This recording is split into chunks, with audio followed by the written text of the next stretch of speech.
नाशिक चांदवड मार्गावरील अनधिकृत मजारीवर तोडक कारवाई करण्यात आली आहे। नितेश राणे याच मजारीविषयी अधिवेशनात आक्रमक झाले होते। मध्यरात्री अनधिकृत मजारीवर प्रशासनाकडून कारवाई करण्यात आली आहे।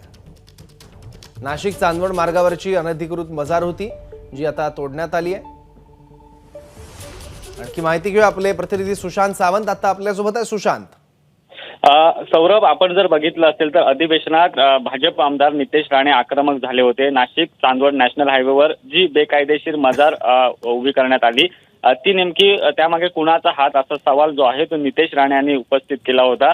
जर ही मजार तोडली नाही तर आम्ही तिकडे जाऊन तोडू असं देखील त्यांनी इशारा दिल्यानंतर आता कुठेतरी प्रशासन खडबडून जागं झालंय आणि प्रशासनानं काल मध्यरात्री त्या मजारीवर तोडक जी आहे ती कारवाई केल्याची आपल्याला माहिती मिळते। तसे फोटो देखील आलेले आहेत। त्यामुळे नितेश राणे यांनी खरं तर हा मुद्दा जो आहे तो विधानसभेत उपस्थित केल्यानंतर आता प्रशासनाने कारवाई केलेली आहे। आपण जर बघितलं असेल तर मागील काही महिन्यांपासून नितेश राणे लव जिहादचा मुद्दा असेल किंवा इतर मुद्दे असतील हिंदुत्वाच्या मुद्द्यावरून आक्रमक दिसताना त्याने हाच मुद्दा जो आहे तो नाशिक चांदवड नॅशनल हायवेवरील मजारीचा मुद्दा उपस्थित केल्यानंतर आता ही कारवाई करण्यात आलेली आहे। सौरभ, ठीक आहे, धन्यवाद सुशांत या महत्त्वाच्या माहितीबद्दल।